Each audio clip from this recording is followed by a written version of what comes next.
Assalamualaikum warahmatullahi wabarakatuh. Perkenalkan, nama saya Eka Oktaviani.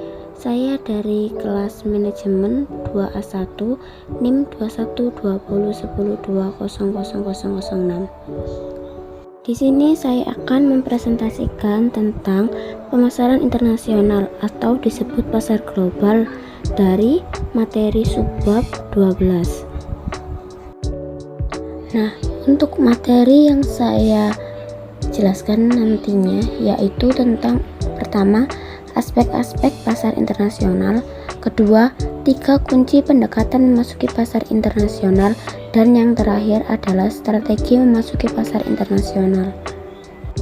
Untuk aspek-aspek pasar internasional dibagi menjadi 4, yaitu yang pertama lingkungan ekonomi internasional, kedua politik internasional, ketiga hukum internasional, dan keempat budaya internasional. Lingkungan ekonomi internasional. Setiap perusahaan yang melakukan pemasaran internasional akan menghadapi lingkungan ekonomi yang berbeda di setiap negara yang dimasuki di zaman sekarang. Semakin banyak kemunculan pasar dan pesaing global yang dapat menjadi peluang sekaligus menjadi tantangan bagi para pemasar internasional. Pada dasarnya, lingkungan ekonomi dapat ditinjau dari dua sudut pandang, yaitu sudut pandang mikro dan sudut pandang makro. Politik internasional. Pada umumnya, pemerintah di setiap negara berusaha menciptakan lingkungan yang kondusif di dalam negaranya agar bisnis domestiknya dapat berkembang. Pada dasarnya, setiap perusahaan global dipengaruhi oleh faktor politik dalam 3 aspek, yaitu pertama, pola kepemilikan dalam perusahaan induk atau perusahaan cabang, 2, arah dan sifat perkembangan perusahaan cabang, 3, arus produk, teknologi, dan keterampilan manajerial dalam perusahaan-perusahaan yang bernaung dalam perusahaan global tertentu. Hukum internasional. Berkenaan dengan aspek hukum internasional, setiap perusahaan internasional akan menghadapi kondisi yang kompleks karena selain harus menaati peraturan atau hukum di negara asalnya, juga harus mematuhi hukum di negara tujuan pemasaran.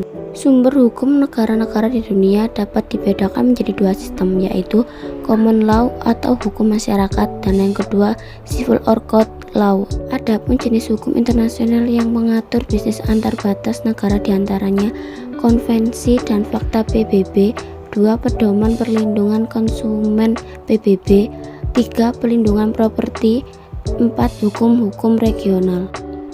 Budaya internasional. Kebudayaan memiliki karakteristik utama yaitu dapat dipelajari karena setiap elemen kebudayaan saling berkaitan dan digunakan secara bersama oleh kelompok kebudayaan tertentu. Ada beberapa informasi pokok yang harus dimiliki pemasar internasional, yaitu yang pertama, perkembangan atau sejarah tingkat, kondisi geografis, lembaga kemasyarakatan, sistem kepercayaan, kondisi kehidupan, dan bahasa. Pendekatan memasuki pasar internasional yaitu ada 3. Yang pertama ethnocentric approach, yang kedua geographic approach, dan yang ketiga regiocentric approach. Strategi memasuki pasar internasional. Biasanya sebuah perusahaan akan memulai tugasnya dari 1 atau beberapa negara. Perlahan tapi pasti akan mengembangkan diri dan mencakup banyak negara.